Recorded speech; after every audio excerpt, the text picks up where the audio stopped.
What is up, everyone? Good morning. It's your host, Carlos Ponce here. And this is episode 15 of season 2 of Advancio Talks.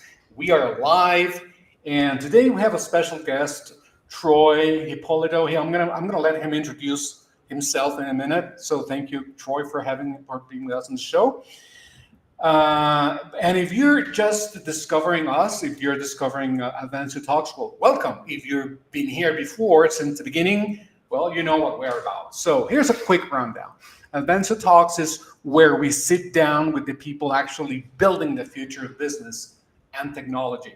Not just talking about it, doing it. You know, CTOs, founders, tech entrepreneurs, the folks making decisions that matter. So whether you're drinking coffee, commuting, or just curious about what's actually happening here, so stick around. Troy has got some stories and insights that you won't find anywhere else. Hey, Troy, welcome to the show. It's a pleasure to have you here. Oh, thank you very much. I'm excited. Hopefully, I can contribute some information that's valuable to others. Absolutely, you always do. You know, I can attest to that. I've known you for a while, and I can definitely attest to that. I'm excited to hear what you have to say today. I mean, we do have a theme, we do have a topic, which I will introduce in a minute. But before we start, Troy, if you don't mind, tell us and the audience a little bit about you. Who's Troy Hippolito, and what's your background, your story? What do you want to share with us today? Let's start. Oh, my goodness. Nowadays, I'm known as the not so boring LinkedIn guy. And you're probably wondering, what does that got to do with software? You know, it's a big connection. So I own an agency called the Troy Agency, and I have a software called Scoop, and we're about to separate that into its own company. But before, as far as a background, I was in the United States Army. I did a lot of reserve time with that. I was married, I had kids. I was a developer, an architect, software architect, a draftsman, you name it. So I've had a lot of different like technical type jobs. And I started my main career, besides the drafting and all that. When I started a business, I created a company for gamification. And so I used to live in Atlanta. Now I just recently moved to Las Vegas. But back then, we used to get calls from the local agencies in Atlanta or people in Chicago and New York just to pick up projects. And we didn't have to do any marketing or any hunting, because we were well known to gamify some of the things, whether they have a particular project or an application or site. And it went really well for a while. We loved it, but it all crashed real quickly. And the reason being is that Atlanta is a big tax haven for these larger entertainment type companies. And they tended, at the time, they were cannibalizing these agencies and bringing them inside. That way, they didn't have to pay the agencies, they had more control. And there was a lot of corporate vibe in there. So they didn't want things to go all willy-nilly. And so those same agencies that I got work from, they end up being our competitors. So instead of giving me this work, they blocked us from work. And we didn't know what to do. I asked a couple of colleagues, they said, use LinkedIn. And I said, what, that resume place? And I didn't know I was like, what do you mean use LinkedIn? You know? And unfortunately, I was very talented. I didn't have much of a personality, a type A trait, because I'm a doer. I didn't have to network or anything like that at the time, because I had all these awards and stuff. But I learned real quick that I had to learn how to date, like in old-fashioned dating in real life. When you have an old-fashioned dating, you're there just to get to know the person. You don't have any ulterior motives or anything like that. You're just there to listen, to see if this is a good person that you want to engage with in the future. And so we're really good at systems. So we applied the systems with the old-fashioned dating techniques for businesses. So you have to date businesses. and they won't work with you unless they get to know you, they get to like you, and they get to trust you. So we ended up creating multi-channel systems, had a couple of different models. Our latest model is to create multi-channel systems, drop one price. So if they are an entrepreneur or B2B or service-based provider, the system would work really well because it builds their brand, it builds their trust, and it provides value on multiple channels. So that's kind of our main, revenue source right now. But we saw some issues, and the issues were people were spamming, and that's a huge problem because LinkedIn is not a selling network; it's a networking network. So LinkedIn is really for business networking. You can't sell directly, your $10,000 or $100,000 offers directly because they don't know you and they don't like being approached in that way. They want to give their money to people that they know and trust, and it's something they actually need. And so there's a huge disconnect. And we saw on LinkedIn has over 1 billion people. And there's only 2 spots where majority of the people make their money. And so 80% of them are smaller businesses or B2B type individuals. And with 1 billion people, that's a huge audience. And but you have to capture that audience. So the 2 areas is your content creation or the content in the post, because even if you have a newsletter, it's on the post. Even if we're having a LinkedIn Live and a podcast combo, the LinkedIn Live portion is actually in the post area because it posts that information. And the others are the DMs or the messaging, the direct messaging area. And so we looked at the direct messaging area and said, man, this is awful. There's so much more room to improve on this. And what people need to do is they need to hyper personalize. They need to talk to that individual. And I know everyone is using some kind of system or automation, but you can balance that. So the most important message that you send to someone is the first message. And you have to time it right. You have to develop it right. And we found a certain formula. And that formula was a few lines of text, a short video, and title the video. And that became our Scoop application. We converted 3% to 21% conversion rate on a single message to a vetted book meeting. And that's kind of where we're at right now. So we went from building systems to building our own software and then using our software within our system. So pretty exciting. It's kind of nerd stuff anyway. But think about 21%. If you have a $10,000 offer, $20,000, whatever your offer is, and you need to get 1 extra client a month, just say that's, so if you're starting out, say you're already making 10 grand, what would it look like, or how can you envision making double that? How would that impact your business? How would it impact in your life? Of course, it goes, you can scale that as well. But if they can convert 1 additional client a month at whatever that rate is, it makes your life a lot easier. And how long does it take to do this message? It takes about 2.5 minutes. So if you get an average of 5 to 10 people connect with you a day, just use 10 because it's an even number. That means you get an extra 2 booked meetings that are pre-vetted.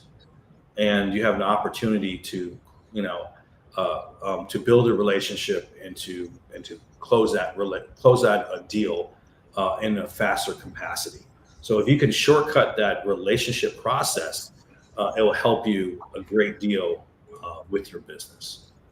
Sorry, I'm long-winded. No, that's fine. That's perfect, because there's actually kind of a good segue into the actual theme, the topic of the day, which is what we labeled as 6x or 6 times meeting magic.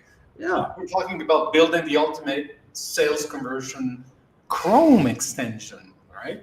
So yeah, it's a kind of we were figuring out what kind of software do we want, right?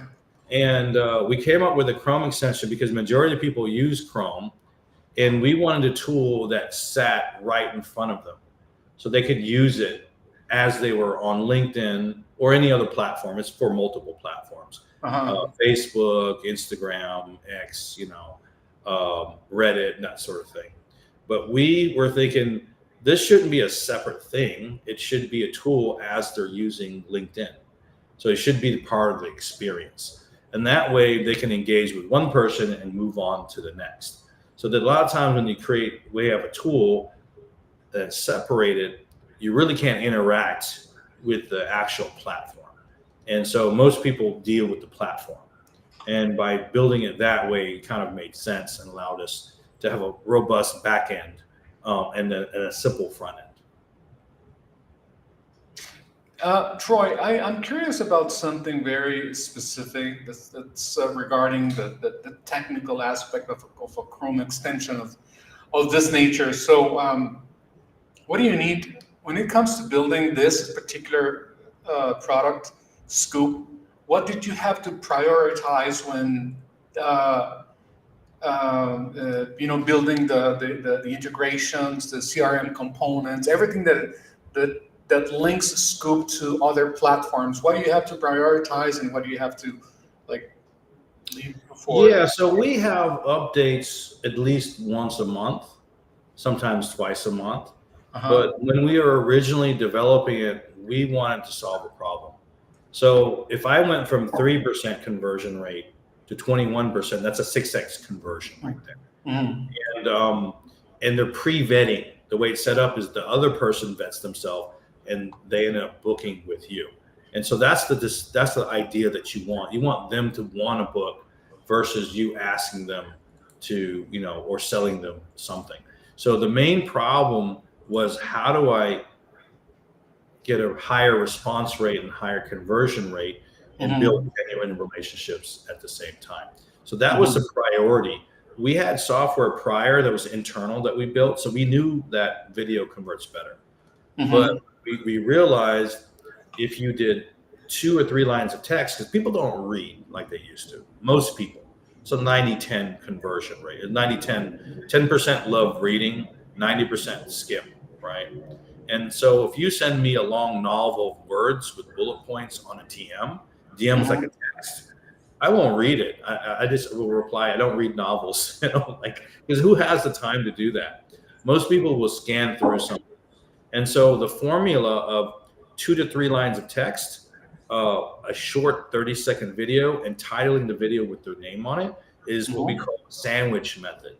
That method works really well because the first 3 lines is what we call context. It's not content, it's context. What is this about? The video is the actual content. And then the title underneath it with the name of the person and saying, thank you for connecting or whatever it is also context. So people are constantly making micro decisions. Micro decision number 1, do they want to connect with you? And for all the decision making to connect with you. Once they connect with you, if you send this, you're not really selling anything. You're spending time to get to know that individual. They appreciate that. And so when they see the 2 or 3 lines of text, they get another micro decision like, oh, okay, I did connect with him. Oh, yeah, he sent me, this is about this. Oh, he created a video for me specifically. It's not an AI thing. It's a real thing. And it's and so it allows them to have a higher probability of wanting that relationship with you. Of course, you have to have all your ducks in a row, but that's the general idea. And so that was the main focus on it. And when we developed it, we knew exactly what we're going to do because we're our internal client. So instead of spending, weeks on an SOW, we already had prototypes, internal prototypes already created. I literally created the SOW for the development of that application in 3 hours. Literally, I just typed it all up, mistakes some words and all, and I drew a picture on a piece of paper, took a picture, put it on Google Docs, and I said, guys, this is what we're doing, So I really kind of dictated most of the process.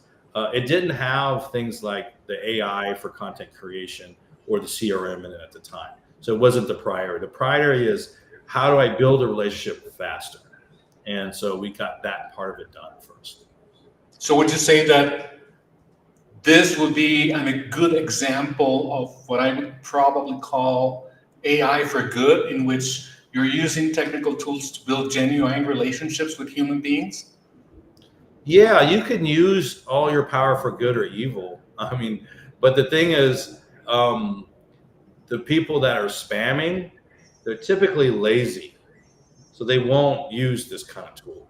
You have Mm-hmm. an added advantage of you standing out. It's like, for example, if you were a model and you're a brunette, and they're all blondes, you want to be the brunette.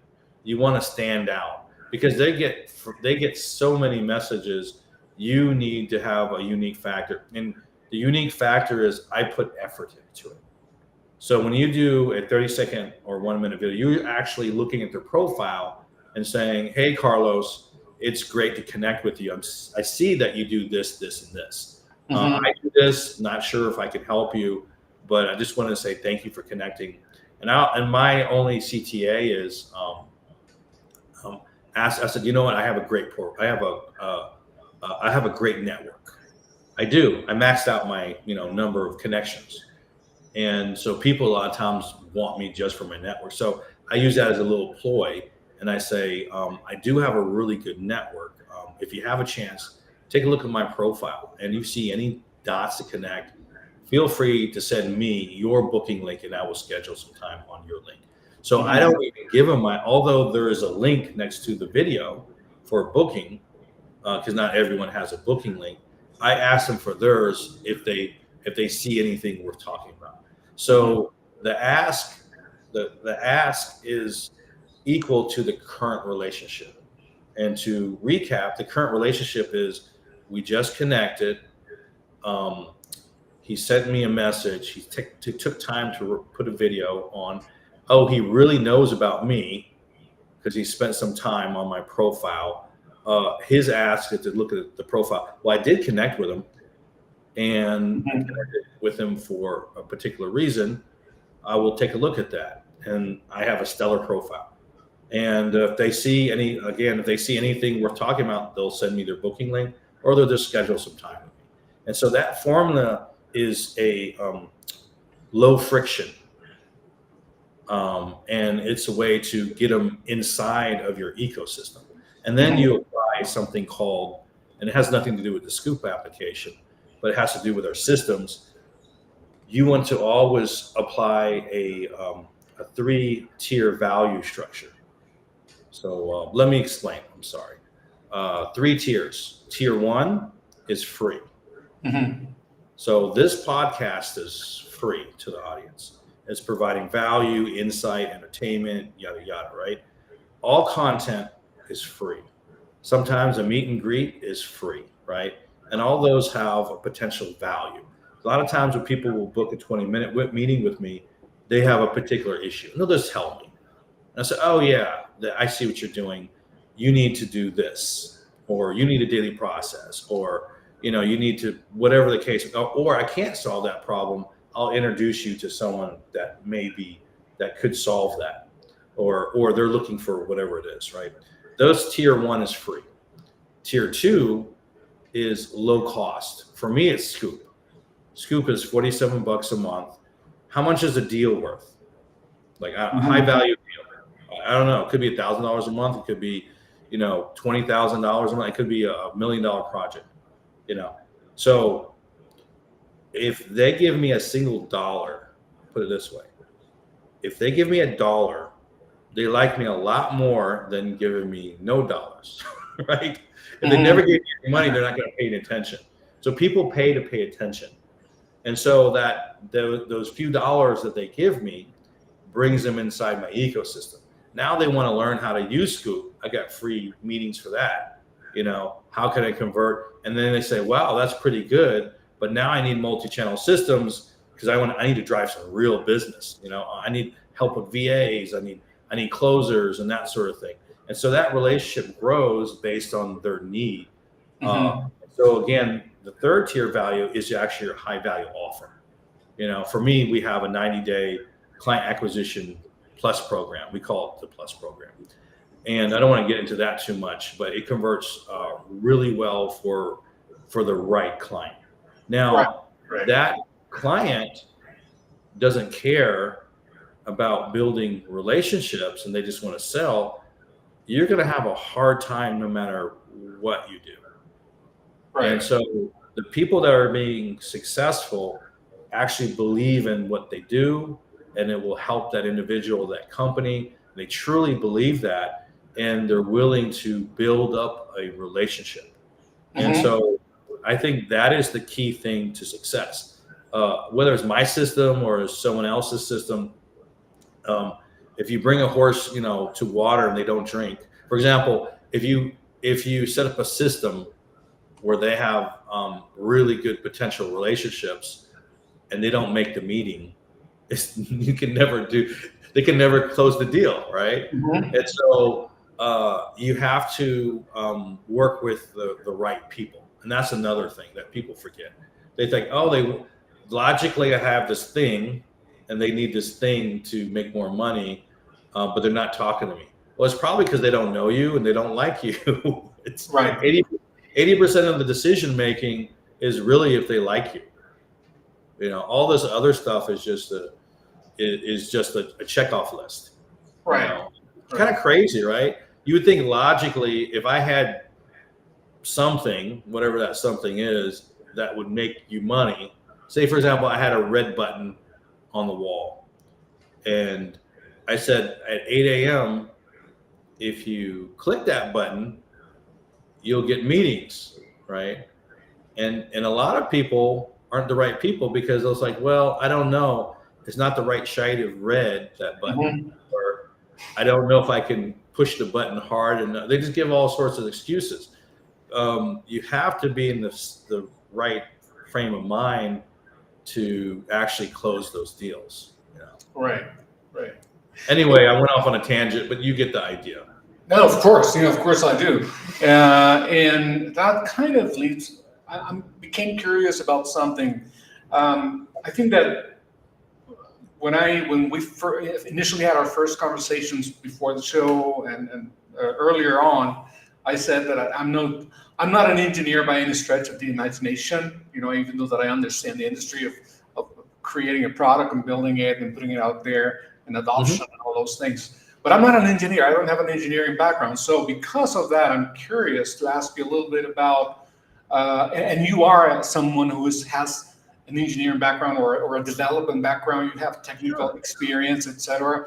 So because of this, you even have gamification experience. So my question to you is this: as an engineer, as a developer, as a creator of a technical product, how important is it to understand user psychology and not just the technical implementation in order for a product to be successful? Yeah, so the first thing is that there has to be a problem that you solve. You have to figure out something to lower their pain. So people will pay money to remove pain. Whether the pain is taking too much time, the pain is not getting conversion, the pain is not building a relationship, and that sort of thing. And so that's the first thing. The second thing is that you have to know that your product is not for everyone. If you take everyone's opinion in, you'll never get anything done. But there is a user flow. So is there a lot of people that want to do nothing? They'll have AI do everything for them or automation do everything. A lot of people are like that. Well, my product is not made for that alone. Although it works with systems, it works with AI, other AI automated systems, but it's a manual thing. It's a human thing to do. And if someone says, I would never communicate anyone in that intimate capacity. So creating a video, you're putting yourself out there, and you do want to see the mistakes. A lot of people are so tightened up, they don't want to show anything to the public. And so for those, I had to know that this is not the product for them. If they want to build relationships and they want to drive more business, this is what to do. Other people were saying, I just want to go and coach. That's the only, well, you can use your VA or your assistants to run the product, and it really depends on the structure that you're doing. And so I had to, on the psychology end, I had to really understand that whatever you do, you're not for everyone, but you have to run the conversions. You have to see what works. You have to see what the feedback is, and use that, and then take some of it with a grain of salt. So that's one thing that I learned as far as the psychology of it. The other thing, which is a little bitter pill to swallow, there's two things, is that whenever you develop something new, people say video is not new, but my tool is new. It's new because it has multiple functions. It sits right on your browser. It does video right there. It's designed to have a certain flow. It has stores text. It can do a lot of stuff. People aren't always used to having an application right there, and they don't get it. They don't get the concept. Some people don't get the concept of why I don't want to do a video. I just write a whole long paragraph. And again, you have to know that, okay, it's not a tool for everyone. And so you have to design it for your tribe. Those people who want to engage and build a relationship and put their hands in the cookie jar, so to speak, those are the individuals that will excel with this. And that's just like any other software. The other bitter pill to swallow is that Carlos, I'm a very smart person. But I've learned things from you about podcasts, on our last meetings and stuff like that. And I also learn a lot of stuff all the time. That's the great thing about life, right? No matter how good you are in a certain field, you always learn new stuff. Well, unfortunately, I learned how hard it was to sell a low cost product. So my product is $47. Sometimes I'll give a lot of discounts out. And I just launched, I only have about 500 users on it so far. And I get it all from my LinkedIn profile. But the difficulty to get volume without a budget is hard. So we built this whole software on no budget. And that's very unusual. I moved from Atlanta to Las Vegas to lower my expenses. I'll just put it out there. I'm being vulnerable. I did not have an extra $150,000, $200,000 to build this out.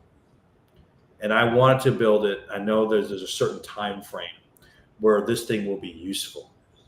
So it's not really about the time frame of it being useful. It's more about the time frame of the ability to capture a market. If you can't capture that market, you're not going to produce money.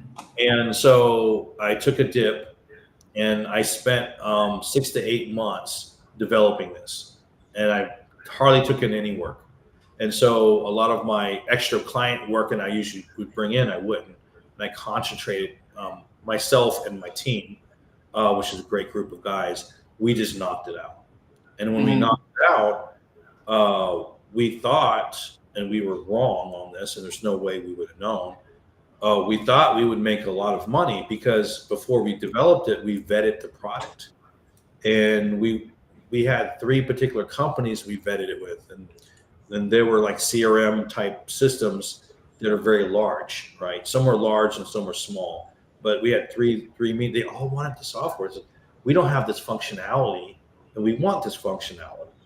And so company number 1, which would have been the golden child, they were a very well-known platform, but they had another vendor that was blocking us, and they want us in their space, and it's a legal issue, so we can't work with them. We understand that happens all the time.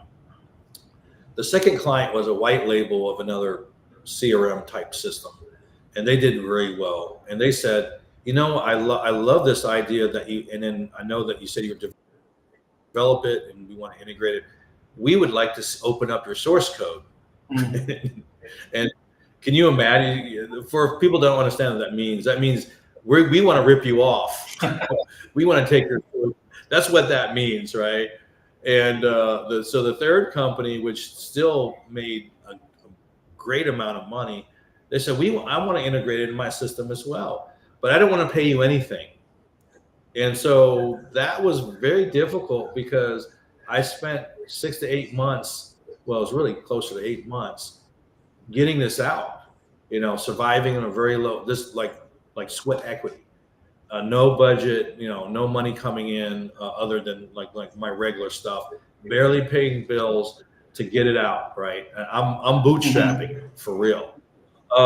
And then we had 10 other contracts for a bunch of people who wanted to help us, and no one was a lot of. So we found out dealing with that kind of market was like dealing with the creepy used car salesman. And sorry if you're a car salesman, guys, but the idea of the dealing with the car salesman, they're just gonna promise the world and never deliver. And we actually had one great distributor, and unfortunately, on when he was about to distribute, he passed away. Unfortunately, he was a really great guy. He taught us a lot of stuff, and so now I said, you know what? Just use my LinkedIn profile, and we'll go out there. Now, I got a lot of clients on it, but it's a little hand-to-hand combat. So the trick is that we have to identify how to get volume licenses. So that's affiliates, that's resellers, and a reseller is someone who buys multiple licenses at a lower cost so they can resell it. That's distributors, that's enterprise licensing. And so we have a goal of about 5,000, it's a very modest goal, 5,000 concurrent paying users. And that equals to, X amount of dollars that will self-perpetuate, anything that's happening. And so that's the reality of developing a software on a budget. You got to love it. You got to believe it. You got to breathe it. And you have to deal with all the little bumps in the roads that happen along with this adventure. Matter of fact, I have a whole series of videos on my LinkedIn that talk about my SaaS, SaaS, software as a service, my SaaS adventure. And so I tell them the good, the bad, and the ugly. So, I can ask you a million other questions, but unfortunately, we're running out of time. They say that the time flies when you're having a good time, which I am, and I'm keen to learn more about everything that Scoop does. But in the meantime, as we wrap up, what are your final words of wisdom for the audience? Like looking ahead, how do you see the scenario of these types of tools changing, especially for companies building like AI integrated tools like Scoop? yeah, I would say just because you build it, they won't Mhm. come. So you have to have a plan. You have to have the veracity to generate that business. The other thing is that if you have a tool, make sure that people actually need it. Make sure it solves a problem, Mhm. And the third is you have to love it and you have to breathe it, because you're going to run like any entrepreneur, you're going to run into rough times where you thought something was a sure Mhm. thing, and you're going to have highs and lows, and you have to get past that. You have to believe, you have to have that vision to drive forward, because you could have the best software in the world, and unless the right people see it, it's not going to take off as fast as you Right. want. But I'll tell you this: with zero budget and having 500 users, um, I far surpassed a lot of startups that try to get something. Mhm. And so that is a really good indicator with not having any volume licensing and just to get my foot Right. in the door. So I don't see a problem for this growing, but it was a lot of work. Yeah, I can't imagine, but I'm sure you have had your share of fun doing it, right? Oh yeah, yeah. Well, if you build something other people have never built before, in that way.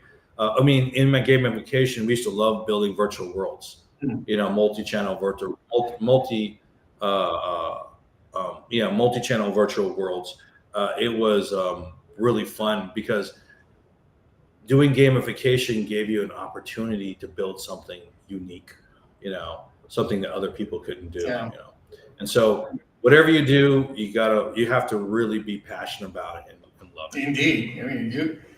That's the secret sauce, the passion plus the focus and the confidence that you're building something of value and something that, in a way represents you as a human being. It's like you're putting out there some real value into the world, which is always highly appreciated. It's almost like putting out your legacy in a certain sense. It's like when you have kids, that's the only way to really extend your mortality, right? Well, no, you can build software too. Of course, yeah. So, build a legacy out there, and you're actually solving problems. So you're not just a cog in the wheel. You're actually someone that's making a difference in someone's life. You're my kind of people, Troy. Thank you. So, Troy, it's been a great pleasure to have you on the show. In case the viewers want to get a hold of you now or in the future, how can they do so? Just connect with me on LinkedIn. And if you want to grab some time, right on my LinkedIn profile, there is book a meeting, grab 20 minutes. Oh yeah, it's right there. Yeah, there you go. There you go. That's me. There's another Troy Hippolito, but believe it or not, that's my brother. Wow. And he's full Filipino. I'm half. So I'm my mother's from Switzerland and my father's Filipino. So in my younger days, when I had the gaming company, my pickup line at the bars used to be the #1 Swissipino game designer. Swissipino. Yeah, it was true. Probably. I don't know. Yeah, I do recall you mentioning that. So thank you for sharing that little piece of you that makes you unique.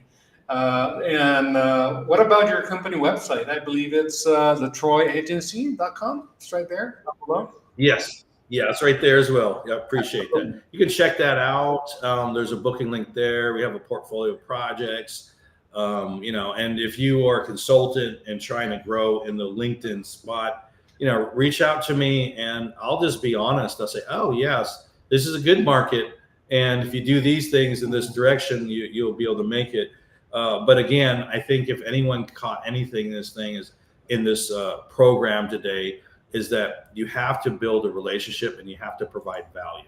And value is not what's valuable to you, it's what's valuable to them. I think people get mixed up, Yeah, so it doesn't matter what I think, it just matters what they think, because they are the relationship and they are the buyers. Absolutely, indeed.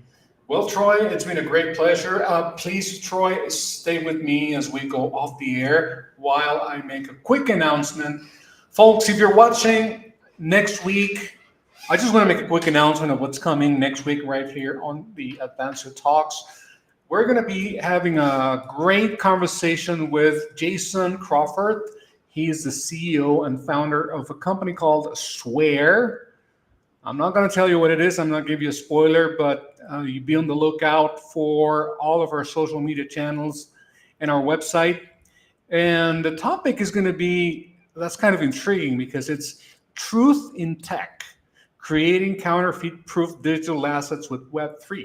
So that's kind of for some folks like me, this is a little bit in the esoteric side, but nonetheless, it's interesting because it has to do with counterfeit-proof digital assets. Who isn't interested in that? I am, at least.